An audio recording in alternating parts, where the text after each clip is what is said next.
নমস্কার, আমরা চলে এসেছি আমাদের পজিটিভ বার্তার বিকাশ টকশোর অনুষ্ঠানে। আমাদের সাথে আজকে আমাদের স্টুডিওতে উপস্থিত আছেন স্কিল ডিপার্টমেন্টের একজন ফ্যাকাল্টি। ওনার নাম শোভন ভারুই মহাশয়। নমস্কার। নমস্কার। আমাদের এই অনুষ্ঠানে আসার জন্য ওনাকে অসংখ্য ধন্যবাদ। আমরা আজকে যে বিষয় নিয়ে কথা বলবো তা হলো ফ্রি স্কিল ট্রেনিং কিভাবে গ্রামীণ দরিদ্র পরিবারের ভবিষ্যৎ বদলাতে পারে, এই নিয়েই আমরা আজকে কথা বলবো ওনার সাথে। আমরা চলে যাব সরাসরি আমাদের আজকের যে প্রশ্ন উত্তর পর্বে। আমার প্রথমেই স্যারের থেকে যে জিনিসটা জানার, এই যে ফ্রি স্কিল ট্রেনিং বলতে মূলত আমরা কি বুঝছি? স্কিল ট্রেনিং বলতে আমরা মূলত বুঝি অনলাইনের মাধ্যমে কোনো একটা পার্টিকুলার কোনো সাবজেক্টের ওপরে তার যে বিশেষ দক্ষতা অর্জন করাকেই আমরা ফ্রি স্কিল ট্রেনিং হিসাবে ধরি।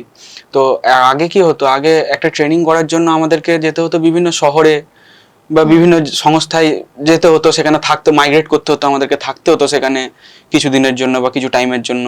তো অনলাইনের মাধ্যমে সেটা এখন ঘরে বসে সুবিধা হয়ে গেছে। তো এটাই আলটিমেট যে এখন ডিজিটাল যুগের এটাই সুবিধা, যে অনলাইনের মাধ্যমে আমরা স্কিল ট্রেনিংগুলো করতে পারি ঘরে বসেই। গ্রামীণ যে দরিদ্র পরিবারগুলো, সেগুলোর জন্য এই ধরনের প্রশিক্ষণ মূলত কেন গুরুত্বপূর্ণ? গ্রামের অনেক পরিবার আছে যাদের ছেলেমেয়েরা কিছু করতে চায়, কিছু শিখতে চায়, যে দরিদ্র সীমায় তারা বাস করে, সেখান থেকে বেরোতে চায়। তো তার জন্য তাদের জরুরি সামগ্রী তাদের থাকে না। তো এখন অনলাইনে বিভিন্ন কোম্পানি বা সরকারের সাপোর্টে বিভিন্ন অনলাইন স্কিল ট্রেনিংয়ের মাধ্যমে সেগুলো তারা বিনা পয়সায় কিছু শিখে সেখান থেকে কিছু রোজগারের রাস্তা তারা তৈরি করতে পারে। ওই জন্যই গ্রামের দরিদ্র পরিবারের জন্য এগুলো খুব গুরুত্বপূর্ণ জিনিস। একজন দরিদ্র গ্রামের যুবক বা যুবতী এই ফ্রি স্কিল যে ট্রেনিংটা, এটা শিখে কি ধরনের মূলত কাজ পেতে পারে? ফ্রি স্কিল ট্রেনিং মূলত যেগুলো স্কিল বেস ওয়ার্ক হয়, যেমন ডাটা এন্ট্রি বা ওয়েব ডেভেলপার বা graphic designer, video editor, photo editor, এরকম টাইপের কাজ। বা অনেকে ফ্রিল্যান্সিং করে, ফ্রিল্যান্সিংয়ে বিভিন্ন রকম ঘরে বসে বিভিন্ন ক্লায়েন্টের সাথে, আন্তর্জাতিক ক্লায়েন্টের সাথে কথা বলে সেখান থেকে তাদের কিছু কাজ করে দেয়, তার বদলে হাজার হাজার ডলার তারা ইনকাম করছে। তো এই সুবিধা থাকে। আচ্ছা, এই যে প্রশিক্ষণটা, এই প্রশিক্ষণটা পেলে শহরে না গিয়েও মানে গ্রামে বসেও কেউ এটা করতে পারবে? হ্যাঁ, একদমই। যেহেতু অনলাইন বেস ওয়ার্ক, তো আমাকে যেটা প্রথমে বললাম যে আমার মাইগ্রেট করার কোনো দরকার নেই। গ্রামে সামান্য একটা ল্যাপটপ, ইন্টারনেট কানেকশন, মোবাইল, এগুলো থাকলেই ঘরে বসেই সে আয় করতে পারবে। আচ্ছা, এই যে ফ্রি ট্রেনিংটা, এটা মানে একটা মানহীন প্রশিক্ষণ? না, কখনোই নয়। যেহেতু প্রথমে অনেকে হয়তো ভাবে যে জিনিসটা ফ্রি, তো ফ্রি জিনিস আমরা সত্যি মূল্য দিই না। কিন্তু একটা ভাবার বিষয় আছে, এখন গুগল বা মেটা এই ধরনের যে কোম্পানিগুলো আছে, তারাও কিন্তু এই বিভিন্ন রকম ফ্রি কোর্স করাচ্ছে এবং সেখান থেকে একটা জবের অপরচুনিটিও তারা দিচ্ছে। তো এগুলো কখনোই যে মানহীন এটা বলা উচিত নয়। মানে তার গুণগত মান দেখে তাকে বিচার করা। হ্যাঁ, একদমই। সে যদি সঠিকভাবে সেই জিনিসটাকে প্রশিক্ষণ অর্জন করতে পারে, সে নিশ্চয়ই সেখানে একটা জায়গা তৈরি করতে পারবে। এই ধরনের যে প্রশিক্ষণের মাধ্যমে শুধুই কি প্রযুক্তি শিক্ষা হয়, নাকি তারও আরো অন্য কিছু শেখানো হয়? একদমই নয়, শুধু প্রযুক্তি শিক্ষা তো বটেই, পাশাপাশি যে টাইম ম্যানেজমেন্ট বা তাদের মধ্যে যে লিডারশিপ কোয়ালিটি, বা যে যারা ফ্রিল্যান্সিং করছে তাদের মধ্যে একটা যে এন্টারপ্রেনিয়রশিপ, বা বিভিন্ন কোম্পানি পরিচালনা করতে আরো, মানে সে তো একাই পরিচালনা করছে পুরো জিনিসটা, তো একটা ব্যবসা পরিচালনা করতে যে স্কিল দরকার সেটাও তার মধ্যে ধীরে ধীরে ডেভেলপ হচ্ছে। এই যে ট্রেনিংটা কমপ্লিট হওয়ার পর মানে শুধুই কি কোনো মানে চাকরি বা মানে পেতে পারে, নাকি সে নিজের কোনো ব্যবসাও শুরু করতে পারে? সেটা ম্যাডাম সে যদি ঠিকঠাক ট্রেনিং যদি সে ঠিকঠাক গ্রহণ করতে পারে, সেখান থেকে ঠিকঠাকভাবে যদি শিখতে পারে, তো সে চাকরি তো অবশ্যই পাবে।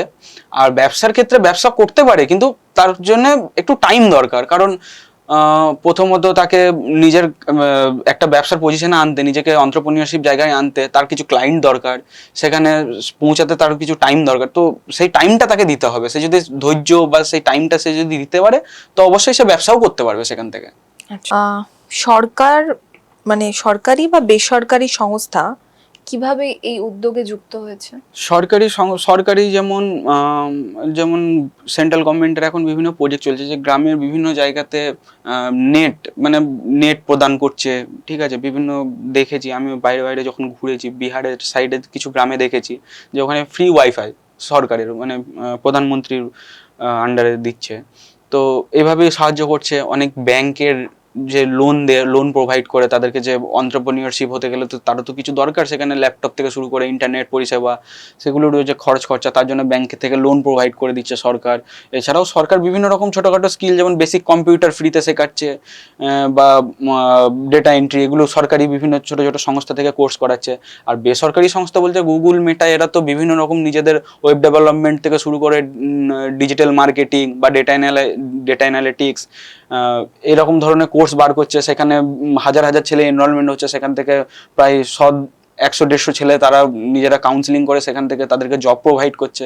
এই যে ধরনের প্রশিক্ষণ, তো এই প্রশিক্ষণের ফলে গ্রামীণ সমাজে কি ধরনের দীর্ঘমেয়াদী একটা পরিবর্তন আসবে, এটা আশা করা কি যায়?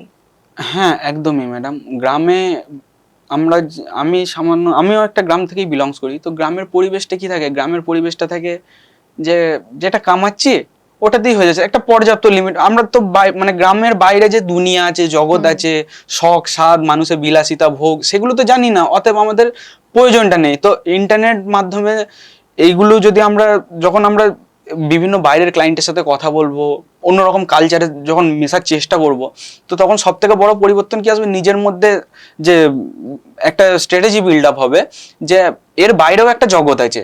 তো সেখানে মিশতে গেলে আমাকে এই ধরনের পোশাক পরতে হবে, এইভাবে যেতে হবে, এরকম জায়গায় এইভাবে কথা বলতে হবে মানুষের সাথে। তো এগুলো আস্তে আস্তে বিল্ড আপ হয়। তো এতে কি হবে, গ্রামের যে পরিবেশ, যে 10টা পরিবার, হয়তো 10টা পরিবারের মধ্যে 2টো পরিবার হয়তো শিক্ষিত, তাদের পরিবার হয়তো কিছু করে খাচ্ছে বা ভালো জায়গায় আছে, বাকিরা সে দিন আনে দিন খায়। তো সেই জায়গা থেকে আস্তে আস্তে জিনিসটা একটা স্টেবিলিটি পর্যায়ে, মানে একটা ভালো ভদ্র পরিবেশে আসবে। আমরা শুনলাম স্যারের থেকে, ওনার মূল্যবান বক্তব্য আমাদের সাথে শেয়ার করলেন, আপনারাও শুনলেন। আজকে আমাদের অনুষ্ঠানের আমরা একদম অন্তিম পর্যায়ে এসে পৌঁছেছি। ভালো থাকবেন, সুস্থ থাকবেন, আর আমাদের পজিটিভ বার্তার পাশে থাকবেন। নমস্কার।